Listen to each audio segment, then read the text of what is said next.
what's up, Jooba People? So this video is going to be about 3 tips on buying your first guitar. Tip number 1 is get an expert to help you, a guitar teacher or somebody who's been playing for a few years and who knows his way around a guitar shop and what to look for.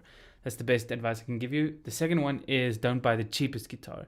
Never look for the cheapest guitar. It always, you're going to regret it in the end. And the third tip is to leave some money and some place in your budget for setting the guitar up properly and also getting really good strings and an extra set of strings. So the first thing, the reason why I say get an expert is because there's a bunch of things you want to look at. Action, things when you're buying your first guitar, you don't really know how to look for it and how to realize if a guitar is good action. You might take a guitar that looks really nice, but if the action's not nice and it's maybe a used guitar, it will be tough to set up the new action, or you're going to have to pay a pro a couple of bucks to get it sorted out, right? Also, there might be some issues that you, like maybe the neck will be bent, or maybe there might be some cracks or something like that, you know, something that you don't think of thinking about.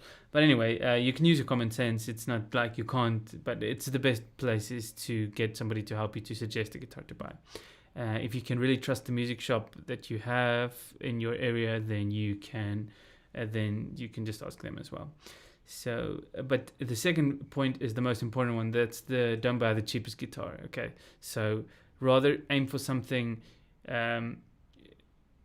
just kind of double the price of the cheapest guitar. So if the cheapest guitar is $100, then buy a $200 guitar. If the cheapest one is 500 Rand, buy a 1,000 Rand guitar.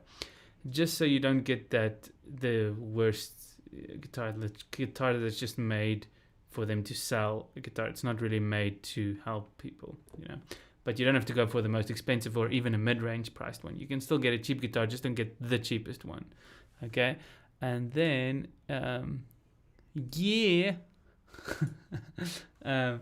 okay, so the third thing I want to say is that you need to have money for strings left over, and you need to buy good strings. So if the guitar doesn't come with really good strings, ask the guy at the guitar shop, is this really good strings that's on this guitar? Because usually cheaper guitars don't have really good strings on. So you want to get a set of XLXers or any new pack of strings. Don't buy the cheapest strings ever. Okay.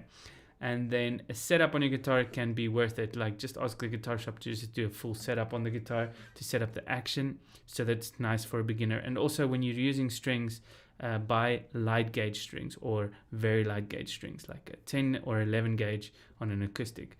11 gauge will be fine. Even a 10 gauge is also good. Okay. The gauges just mean the thickness of the strings. So it talks about the thickness of the first string. So if you buy a guitar with 10 gauge strings, it's very light gauge and it'll be easy on your fingers as a beginner. Okay. Should you buy a nylon string or acoustic guitar? That just depends on the style of music you like. I reckon you can, as a beginner, you can start with any one of them.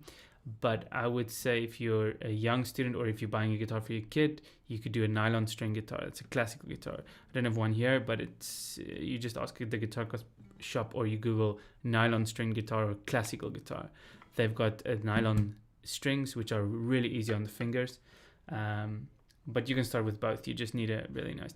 Don't really buy a guitar online, because then if you do, then have space. Just find out in your guitar shop what they will charge you for a setup, because if you buy an online guitar, it might not be set up properly.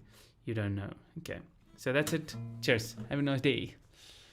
This is going to be part of our guitar course for absolute beginners. I'm starting to record the videos today. It's about 150 videos that I have to make. I've already mapped out the entire course and it's going to be pretty cool. Okay, bye bye.